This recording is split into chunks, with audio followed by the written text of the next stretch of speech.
Good morning, everyone. I'm very happy to be here on behalf of the European Youth Energy Network. The European Youth Energy Network is a youth organization based in Brussels, and its main goal is to empower young people all over the world, more specifically, obviously, in Europe, and to make sure that they have the correct spaces to speak about their interests in specific energy. So, the topic of our session today is Portugal at the forefront of the next generation of green talent, reality or myth, because essentially we know that the focus on green talent is becoming more and more important all over the world. The transformation towards a green economy is reshaping the job market, and Portugal is not an exception. In that way, our esteemed speakers today will bring a range of perspectives. We brought someone from NGOs, we brought someone from the private sector. We also have the youth perspective, and this will be very interesting to see how they mingle with each other, how they discuss with each other, and where they agree and where they disagree. To give us some opening remarks, we invited Neuza. She's part of ADEN. Just to let you know, ADEN was our first supporter since the beginning. European Youth Energy Network is an NGO with more or less 4 years of existence, and ADEN is there since the first moment, so it will be impossible not to invite them to open our first session here.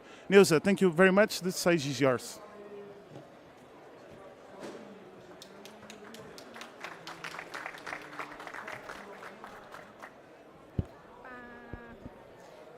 Hi everyone, thank you Pedro, and thank you European Youth Energy Network to invite ADEN, the Portuguese Energy Agency, for the opening remarks of this session about reality or myth under the next generation of green talent in Portugal. I will start by using the data in the International Energy Agency report published just a few days ago about the world energy employment. This report stated that the global energy sector added nearly 2.5 million jobs in 2023 on the back of rising investments, bringing total employment to over 67 million workers. Every energy job grew by the levels of investments across a wide range of energy sources in the wake of the global energy crisis. However, it can be raised a skills gap, a mismatch between the skills an employer needs and the actual skills the workforce has. This demand is extending beyond environmental sectors to include areas such as social equity and governance, making youth a critical part of the solution for achieving global climate goals. In Portugal, we need to ensure that professionals, including the young ones, can access high-quality green jobs that offer long-term careers. Investment in upskilling and reskilling of workers will be key to make sure that worker skills are aligned with needs of the market and that no one is left behind the energy transition. For this, Portugal is pushing efforts on green jobs, as could be stated by the recently formed Training Center for the Energy Transition, which offers training and capacity buildings in energy sectors such as renewable energy, energy and water efficiency, and sustainable mobility. It also aims to provide workers with new skills that will prepare them to take on the challenge of the new green labor market. This kind of initiatives contribute to retain highly skilled professionals in the sectors of clean energy and sustainability, helping growing up the economy. ADEN, as the Portuguese Energy Agency, is contributing to those efforts through its involvement in the training center for the energy transition, and is also involved in the Green Skills and Job program, which involves training and reskilling opportunities for works of companies that are directly or indirectly affected by high costs of energy. On the topic of green talent and young people, I would like to say that ADEN has been actively collaborating with European Youth Energy Network, as Pedro told us in the beginning, with the focus on fostering inclusive programs that provide equal opportunities for youth across Europe, contributing to green economy. Example of this was the co-organization of the first European Youth Energy Forum held in Lisbon in 2022 to provide young professionals with opportunities to engage in energy sustainability initiatives and build crucial green skills. This kind of partnership helps equip youth with the knowledge, experience and networks needed to drive in the green economy. ADEN has also been working with younger generation through the Energy Route Initiative, or in Portuguese, Rota de Energia, that promotes citizens' energy literacy, which includes sessions in schools aiming to raise students' awareness of the topic of energy transition, contributing to increase the level of knowledge of the school community and promoting individual and collective climate action. It's very relevant, the commitment to sustainability in the creation of innovative solutions for the energy sector through education and capacity building with the knowledge and skills needed to tackle the future challenge in the field of energy transition. And as the world just nearby us, we should investing in a greener future together because it's worth it.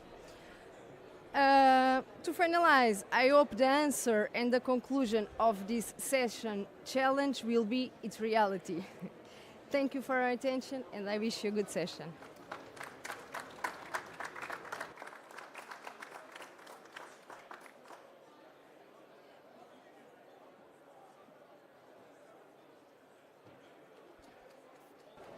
Thank you, Nilsa. Your words were very inspiring, and I think they were a very good kickstart to our discussion today.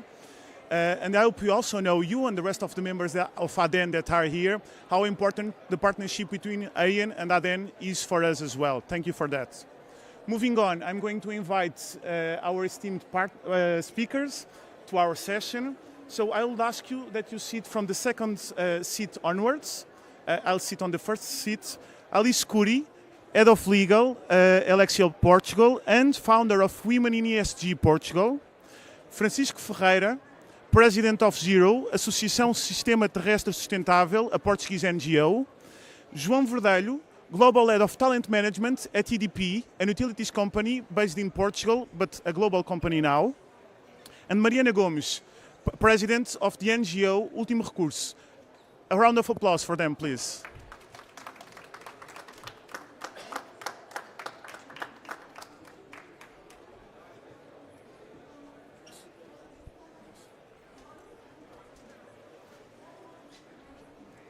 So, you know that sometimes these types of panels are prepared, but we decided to do something a little bit naughty to the speakers. We warned them that we will have like this ice-breaking session in the beginning called Myth or Reality. We had the opportunity to handcraft some of these cardboards that you can see, where the speakers have myth or reality on each side, and we are going to have some statements. I promise you they aren't prepared, they never saw these statements. And they will answer if they think the statement is a myth or a reality. And obviously, you are more than invited to comment your decision. And well, be free to speak as you wish. You can always blame youth because we are irreverent and this is a youth session, so feel free to do it. For the first comment, Portugal is seen as a global reference in green talent development. How do you feel about it? Ooh, I love it. So we have, for those of you seeing us at home, if you cannot see well, we have 3 realities and 1 myth. Mariana, I'll give you the spotlight now to try to understand very briefly, if you can, why do you think this is a myth?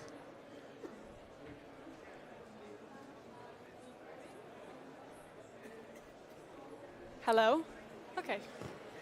So thank you very much for the invitation. I'm very happy to be here with all of you. Good afternoon. And I should start saying that I think that, so when we talk about green skills, we are mainly talking about just transition, and I think this is not happening in Portugal, especially when you look at the unemployment rates and the wages and the salaries, and especially when you look at the youth, we have one of the highest rates in Europe. We have 22% of youth unemployment, and this is due to short-term contracts and to low wages, and in Europe too, we are above the EU average, but we could do better. So we are in the 14th position of green skill jobs, but yeah, we could do better. And more things that I can say is, okay, so we have a huge lack of access to professional networks and mentorship. We need to strengthen the green education and resource opportunities. And well, if you ask me, are you thinking of staying in Portugal? My answer is no. And I'm here to represent the youth people. And in my bubble, this is the common answer. So I think it's a myth, because we can have the opportunities, like the formal opportunities, but we don't have the material, like to live a good life in Portugal. Yeah. Perfect. Thank you, Mariana. That youth vision is always very, very important. We cannot only have decisors in closed rooms taking those decisions. It's also important to also listen to youth opinion on these topics. Moving on to the second statement. The Portuguese green sector provides enough opportunities to retain young talent within the country. Do you think this is a myth or a reality?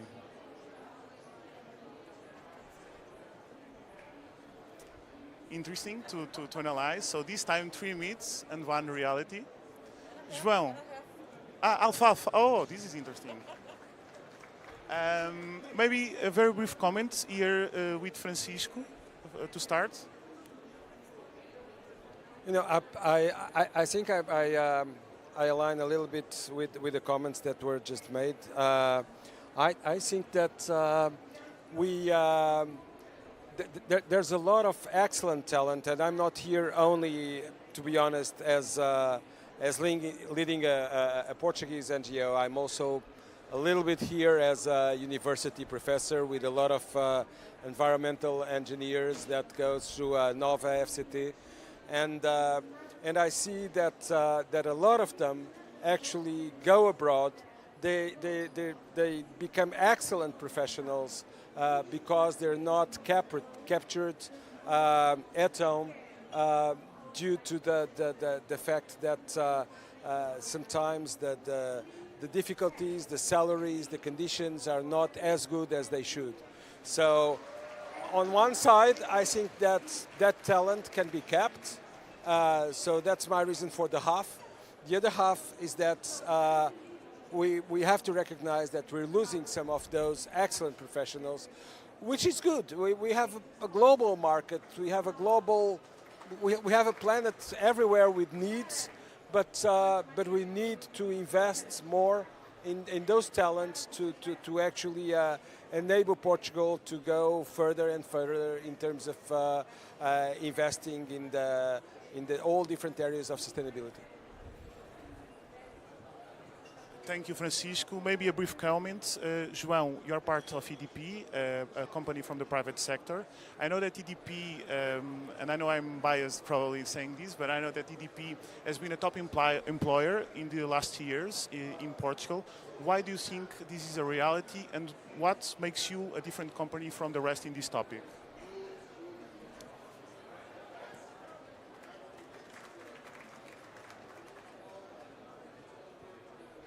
Now it is, right?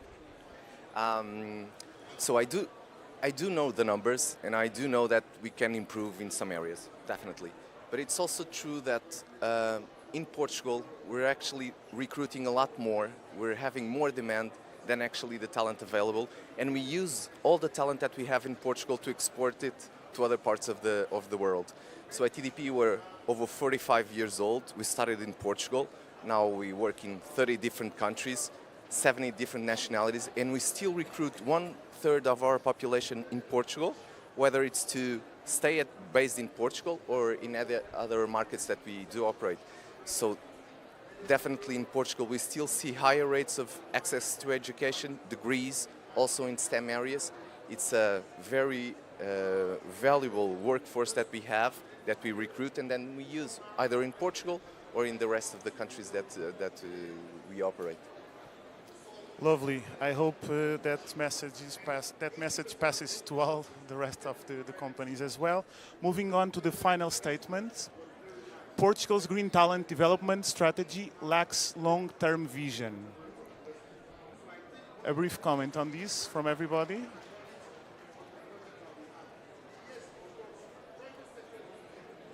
Good, good. So two realities for those of you at home, one myth and one half-half. Maybe I'll start here from Elise. Elise, what's your opinion? And you have a very interesting background. So you work in a private sector company, but you also founded a very interesting NGO. So I would like to hear your opinion about this. First of all, thank you. Let me just explain why I think this is a reality and why I said that the first question was a myth.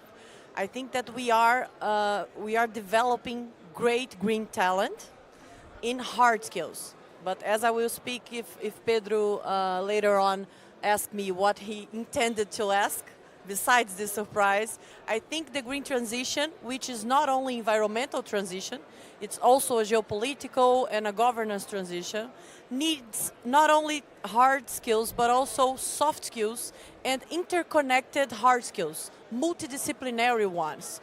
And in that, I think we are lacking, and I think we are developing great hard skills, but in silos. And that's not the answer. That's why I think we are developing green skills, but not the green skills the market needs, and definitely without a long-term vision, let's say like that. But that's because the market still don't see sustainability as a long time, as the only destination. We still talk about green workforce, green finance, as if another ones are possible. Those are the only ones possible. And as long as we think that with that mindset, we are not seeing long-term. And of course, the talent is not also. Yeah, you know, you're probably right. Just to say, but to be honest, I'm biased in this analysis because with an environmental engineering background and teaching environmental sciences and engineering students, we actually give them this long-term vision and this systemic vision and the idea of mixing both hard and soft skills. So I'm not promoting too much, just a little bit, but that's true. So I agree with you, but that's what I found really crucial for us to make a difference, is to have that long-term perspective that we actually try to teach our students, and that in Zero. Just to finish up, I worked for a long time in Quercus, in the previous NGO, and when we transitioned some of the people to Zero, from just the environmental perspective to a sustainable terrestrial system association, Earth based in terms of people, economy, environment, that really made a huge difference, because you widened your picture and the perspective is completely different and much more structural and long-term. Thank you, Professor Francisco. And I know that he takes this very seriously. Even his son believed these words because he ended up studying engineering, and he was a colleague of mine as well. So this means that you are, well, passing that message very well even to your family. That's very important as well. Mariana, very briefly, 20 seconds. Do you want to comment? I think that half myth, half reality is also a very interesting comment. So very briefly about this decision that you took. Yeah, I completely agree with Alice. I think when we start to put things in a box, like green finance, green jobs, we are not looking long term, because if we'd be looking at long term, we would have Portugal would be climate jobs and green jobs in the whole Yeah, sorry, I don't have any comments more. No, makes a lot of sense. Thank you all for this reality or myth little game to begin the discussion. I hope it feeds your further comments in the future discussion that we are going to have. And my first panel question will be to you, João. So we've been hearing that EDP, as you told us, is now a global company. You are the global head of talent at EDP, so you probably have a very good overview about the Portuguese talent. As you said, it is 1/3 of the hirings of EDP. What I would like to know is how is the Portuguese talent different from the rest of the world? So the rest of the hirings that you do in the rest of the world. Is there any parts of those hirings that you do in Portugal that you would like to highlight? Any specific topic where the Portuguese, graduates and not only excel, different from the other countries?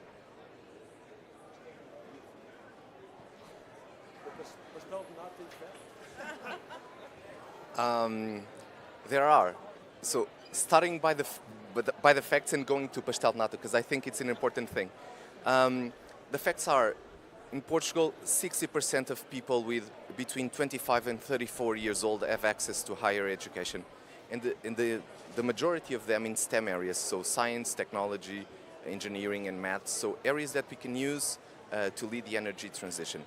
So it's a niche market because we're above average on that rate, and that we use and capitalize to work for EDP across the globe. So that's reason number one. If I think of other reasons, actually it goes back to our history as a country, or to the Pastel de Nata or the cultural background. As Portuguese, we do come up with innovative solutions, and we see that at EDP, where a lot of projects have been recognized by being innovative, different. We combine technologies, we come up with solutions that help to decarbonize, and that comes from the minds of who is actually ingrained to think differently. And the second thing is our flexibility, and I'm pretty sure that being able to the adaptation is the major skill that we're going to need, because in a very competitive market, one where we cannot predict that much or that far away, the ability to be adaptable is one that we truly value. So I guess those three things we can use why Portugal is in fact a niche for the green talent. Of course, recognizing that we do have challenges.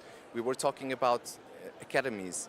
I still think that we need to link better the two worlds, academies and workplaces, companies, corporate worlds, because in fact there is still a lack of the development of human skills in particular, the ones that we need to have this systemic view that we could embed during the academic. So that's challenge number one. Challenge number two, of course, we know that continuous learning is needed and will be needed, especially in this market that we're talking about. But I would say these three things: so higher education, and that's something that goes back to us as we are, adaptability, flexibility, and then the ability to come up with innovative solutions all the time. Thank you, João. Very, very interesting comments. And picking up on it, Alice, your background is very interesting. I mean, you've worked in Brazil, you've worked in Portugal as well. You created an NGO in Portugal. I can call it an NGO, right? It is. In Portugal, called Women in ESG, where you talk, you bring to the light, you highlight all the most important and well-knowledge women in these types of topics. Is there like any type of skill that you would like to highlight that they all have in common? And I'll even add, if not, is there something missing? And how can we obtain those types of skills as well? That's a great question, as all Pedro's questions are. Also a teacher, but in not a sexy science as environmental engineer, since I'm a lawyer, much needed nowadays with greenwashing and green claims and policies and whatever. I would like to take a step back and just remind the concept of the United Nations of green skills. I don't know if you all are familiar, but it is knowledge, abilities, values, and attitudes needed not only to develop, but support a sustainable and resource efficiency society, resource efficient society. And we should not forget two things. Climate urgency, as I said, is not only an environmental challenge, it's a multidisciplinary one, and skills that we call green, as I like to say like this, because I think it's every skills needed for the only future possible, are not only the hard ones, but soft ones. And I do think the soft ones are not the ones you're thinking about. I'm talking about the soft skills needed for the future. And that means resiliency, of course, adaptability, like he said, but design thinking, creativity, critical mindset, and that goes way beyond what colleges nowadays teaches. Okay, and I think that what I think is a common ground on the talents that I have the privilege to see every day, and what I think it's missing, they have that resilience, they have that creativity, but they not necessarily link the dots between all the needs in a climate transition reality, you know? Sometimes we're talking about an energy transition, but we forget that energy transitions were made before. What made this one so special? We moved to coal. We left other sources already, and now we have to leave fossil fuels for a reason that goes way beyond energy. That is much bigger than energy, and that it's much bigger than society also. So I think connecting all the dots and having a multidisciplinary vision is what's missing, but I do see resilience and creativity going on. I think that's your answer, Pedro. Thanks a lot. A great answer, like always, Elise. And obviously all of the other panelists as well, because I cannot have favorites as a moderator. And picking on, so we've heard about a private sector opinion, an NGO opinion as well. Mariana, as a youth, do you think that we meet the criteria to retain talent in Portugal? So we were discussing this a little bit before. Do you think that we have the skills to do this, to empower the next generation, to build careers in Portugal? You said before that no, so that's a very good starting point. I'd just like to understand, how would you do something different to make sure that we, the youth, stay in Portugal? Okay, thank you. Maybe I'm biased because I'm not in the STEM world. I'm also a jurist, not a lawyer. And I will give you an example. So I studied 1 year in Brazil, and I studied environmental law there, and it was a mandatory class. In Portugal, you don't see any university having environmental law as mandatory. And if you see the legal protection of the environment in Brazil and in Portugal, it's very different from a legal perspective, and they are way more advanced than we are. And when we talk with the students, the law students, they already have the shift. So when I talk about commercial law, they already have, like, they have this design thinking and this strategic thinking in their mindset, because they're having tons of different knowledge in their classes, in their universities, and that's one thing that I think is lacking. So I think that in every course that we have in Portugal, we should have an environmental or climate class too. It can be in law, education, letters, I don't know, like we should have at least one class related to climate and environmental, because we will need people thinking in an environmental or green way in the future.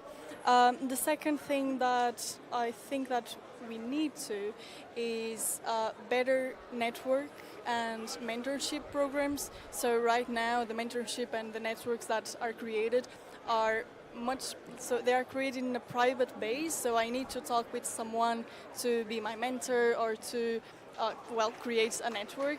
And this is a privileged thing to do, because people that are underprivileged, that come from a poor background, for example, they don't have the time, or I mean, they don't even have the capacity to think, I need to talk to someone to learn how I would get into the green job. And at the university, they don't teach you how to do it. Like, if you want to have a green job, like how do you do it? If you go to a career fair, they are not like focused on that. Even if you are going to a university that is already pushing sustainability, So that's the second thing, and well, the last thing is we need to increase funding and capacity building for public sector climate initiatives, including positions focused on the implementation of the EU Green Deal. And I will give you one more example.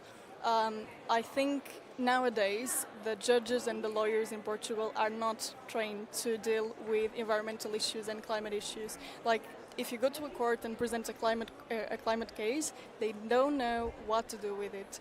And we've been seeing, for example, in Asia, especially in China, they are being trained to know how to deal with these climate cases. And, well, it's funding, the last proposal. No, yeah, all of those three seem very interesting proposals, and we at European Youth Energy Network, we review ourselves as well in those topics. So in the end, or in another day, if you want to discuss how can we help you implement those topics, you can count with us for sure. Francisco. So I love to invite, and when I go to panels, I always like to have someone with a more academic background. This is always very interesting because you have like a big picture. You can see the big picture most of the times because you are in contact with lots of these stakeholders in society. What I would like to understand is, regarding green talent and the green sector in general, do you think that governments, the private sector, the NGOs, are they aligned between themselves to reach this common goal?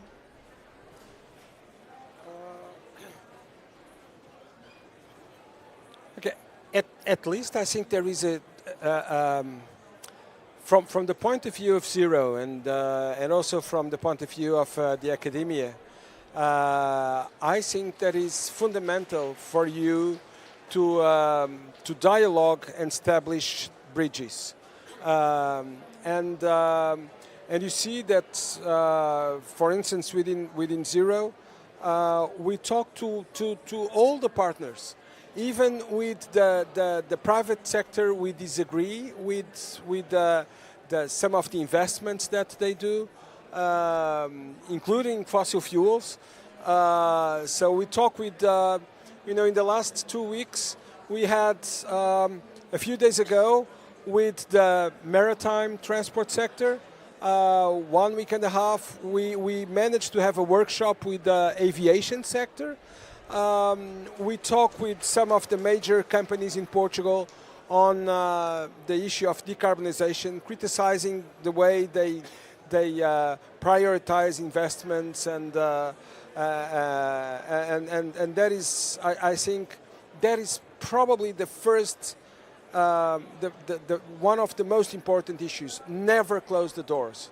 Always talk, always try to make them part of the process. And we want to make part of the process. So it's just not dialogue. We have solutions, and we actually, and in many cases without with no strings attached, we actually promote solutions and work with them. Let me give you examples. The pulp and paper industry. We don't get money from the pulp and paper industry, but we work with the pulp and paper industry, telling them what we think should be the future of the forest in Portugal, and what is our opinion, how that should be changed, and some of the ideas are passing on. So I think that fortunately we find in Portugal a lot of the stakeholders where we can have this dialogue, but at the same point I see that a lot of the CEOs and a lot of these companies still lack, still have a greenwashing component that they need to overcome. When I mean greenwashing, I mean you establish targets, you promote yourself as sustainable, but then you offer. You talk about road transport, and then you pay for cars for your employees instead of public transport. Or even plug-in cars, and not just 100% electric. So what I mean is that you have to go deeper into your product the design of your product, the goals of your companies, the way you treat in a sustainable way your workers, so in terms of wages, in terms of environmental responsibilities and all that. So I think that we still have a long way to go. There is indeed a schizophrenic approach sometimes between what you announce and what the reality is. But at least I believe that we can work on that dialogue to make things better. We just need to go faster, much faster, because we don't have the time to continue telling one thing and doing something quite different. Those are very two interesting outcomes of your statement right now. I mean, walking the talk is very, very important, and at the same time, the dialogue between stakeholders. I think that's also very, very important to make sure that every voice is heard. We as youth sometimes have also that struggle to be heard in certain forums, so that's something that we, it's very cherished by us, that message. And we know that there is another sector of society, in this case in specific women, that sometimes can be affected by this. And Elise, we know that usually we talk a lot about the pay gap, but we also have an issue with the skills gap in the gender equality. So what I would like to understand, and we've been doing some research, I mean the World Economic Forum Global Gender Gap, the index for this year, places Portugal in the 17th place worldwide with a score of 0.787, where one means full parity. So based on what you have observed, where do you imagine that Portugal will score in 10 years, for example? What do we need to do to reach a better place in this parity index? First of all, let me congratulate for this panel to be a gender equality one. It is rare. The one previously that you participated, excellent, had only a woman as a moderator, and I'm sorry, that's just not acceptable. Sorry, not okay. But this one is a great one, so I should congratulate that. As nobody that I am, I don't attend anymore panels with less than 50% of gender equality, so an option and an attitude, which is a green skill. But taking back to the number that you said, Pedro, actually I have another number that could explain why I think we should have in 10 years fully gender parity, at least in GAP. First of all, it's worth it, as the slogan of Portugal this year, because we have many green talent, green skills that are women, but actually they don't go to the market with the same conditions. The inequality happens in really basic stages, and of course it happens along the career, in maternity times, and afterwards along 30s and 40s, the gender pay gap starts really bad. But the European Institute of Gender Equality, EYEN, has a really nice publications on it, really practical ones with a methodology that is super sharp. And it says that actually Portugal, specifically in Portugal, since 2022, and specifically during 2023, the main problem of gender inequality is time, domestic time, the domestic time that is unequal for men and women, and the domain of power. Mean what? The decision-making positions. And of course, if we address that, we can address the gender pay. Because the thing is, I have many in top positions friends that are male and female, and they say it's hard to keep up the promotion for women when they have much domestic time than men, and are not in decision-making positions. That's why they don't have, thank you, that's why they don't have the same payment. So we have to address actually these matters first, and then of course money will follow. Money should follow because it's a transparency requirement, and this is a governance requirement. This should be on their ESG reportings also. This is required by ESRS and EFRAG and the regulation of ESG. But I do believe that could be 100%. I am, of course, the half full glass. As you can see, I'm Brazilian. I have to be resilient. I'm a Brazilian in love with Portugal and living in Portugal for the last 7 years, so I have to be resilient. I don't have another choice. But I do think it's about addressing inside governance to have the domain of power and time, and then equality on the payment will follow. But it's mostly thinking about that it's totally worth it. We need all hands on deck. We can't waste talent. Actually, gender inequality is a matter of inefficiency. We have to be efficient. We are running out of time. We are halfway there, but not halfway done. And that requires all the talent needed. And I think especially on STEM, on courses of science, technology, and mathematics, women actually start, I don't know if you do know this, Pedro, but I have friends that are teachers on technical, and they say to me, we have more students, women, of course, much more than it was 10 years ago, but most of the times they drop school on the middle of the college. They don't even get the degree, you know, so they don't even go to the market. That's why we say we have a lack of green skills in gender. But this is not totally true in other areas connected to sustainability, where they are so much connected as women. And sociology explains that women is always connected to caring about the planet, caring about others. And I'm not going to that sociological approach. But I don't think that we don't have green skills in women. I think we are not as much valuable talent as men are. Thank you, Alice. This is a very important message. I studied in Técnico, and I am very familiar with this reality, actually. When I joined Técnico, but I got to defend Técnico, because Técnico had a long road, did a long road on this process. When I joined Técnico, we had a joke inside Técnico that we said that, especially in electrotechnical engineering, we had more Joões than women. So you can see the dimension of this problem, and I know that this evolved over the years, and now it's in a way better position. We are getting into the last minutes of our session, so I'll try to ask a little bit more brief comments from our panelists. Francisco, so in the development of Portugal's green talent, sometimes, and not only green talent, when you think about activism, about implementing the right ideas, we might find difficult to strike a balance between what is idealism and what is pragmatism.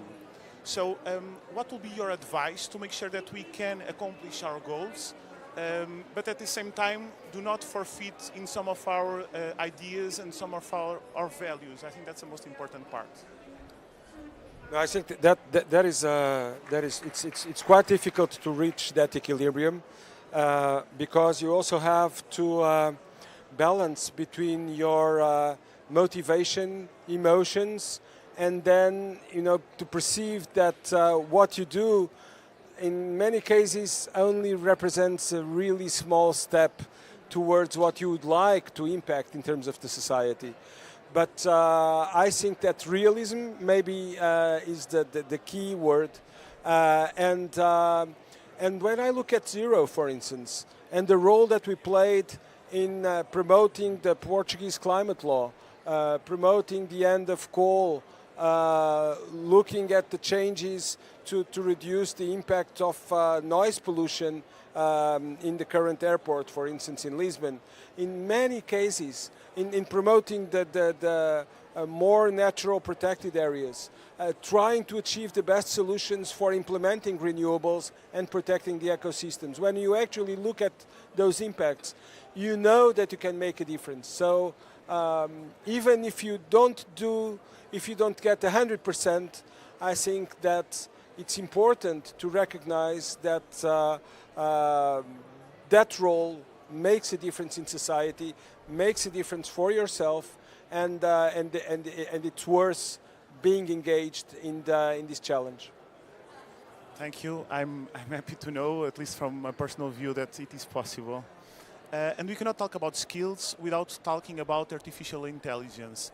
And these will have for sure an important, will play an important role in the future, especially on the hiring processes and as well on developing our own skills.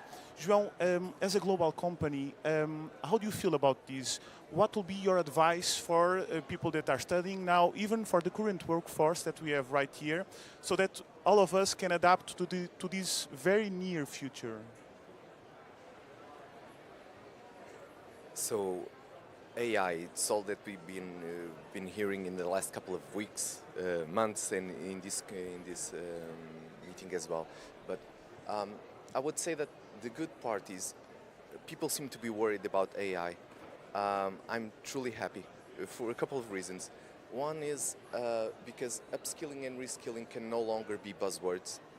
We actually have to implement something, because we know for a fact that 50% of the skills that we have, by the end of next year, people will need to reskill some of them.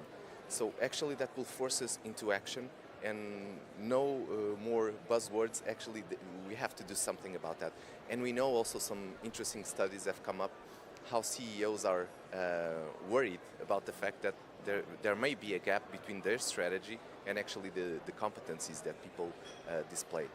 So that's the good part. I think we need to make sure that we continuously develop people on this, and by that must be a part of development in digital, development in technology, development in innovation, just to make sure that people are aware of it. And when we are aware of something, we no longer fear it. So the first part is developing, making people aware. At TDP we have a couple of sessions not only related to development topics, but also the innovation topic. We want to foster a culture of innovation. That's why we have innovation labs, especially to put people in contact with the technology itself, and then make sure that we implement that technology even in our value chain. So we have a lot of solutions, AI driven also, the way we produce, that we storage, and that we distribute energy. And all of a sudden that's no longer something that we need to worry about, it's something that helps us. Goes back to the beginning of our discussion. The thing is, if we want to be superhumans, and we can be using AI, we have to develop the human skills side. And all of these things that we've been discussing, AI will be super helpful if we can collaborate with each other, if we can network, if we have the critical thinking, if we have the forward thinking as well, if we are impact driven. So we need to develop those human skills to make sure that we use AI properly, and then that we measure it. So it will definitely impact the way we work. It will definitely impact the way we think about the business, the way we develop people. The good part is we cannot run from it. Actually, we have to embrace it. Thank you, João. One final question. Mariana, you'll have the privilege to end here the session. Something that I would like to understand, and I would like your personal opinion on this, is to understand if you think that society has any wrong misconception about youth entering the green sector. I mean, I think this is very important to understand. And also, if you can add a brief comment as well in the end, like, do you think that decision makers fully understand the hardships, the difficulties that young people face when they try to enter the hiring market, the professional market? Thank you. Okay, thank you. So the first thing I have to say is youth is not the same. I'm not talking as youth. We are not a box. And I'm representing a person that I'm the first graduate in my family, the first person with access to education. So I'm very happy to be in this kind of spaces, and I'm a woman, so that's my personal opinion. That's where it came from. And I have to say that if you are a young person entering the green area, either you are a climate activist or you are a radical. That's the two misconceptions that people have, and that we are guided by idealism and values, and that we cannot think in a pragmatic or strategic way. And actually we can. And when I founded Último Recurso, this NGO focused on law, the rule of law and climate science, that's what I was trying to show, that I'm focused on the law. I don't know what's happening because I'm hearing some interference.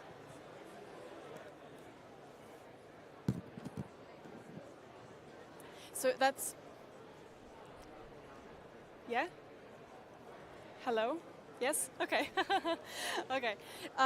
So that's what I was trying to show, that young people were able to use the law, that's a very analytic tool that we can use, and the climate science at the same time. So we have a vision, like a very analytic vision, and we are working on that without ideologies, without politics, without parties, like without any of that. We just want the rule to be complied with and the climate science to be followed. Point.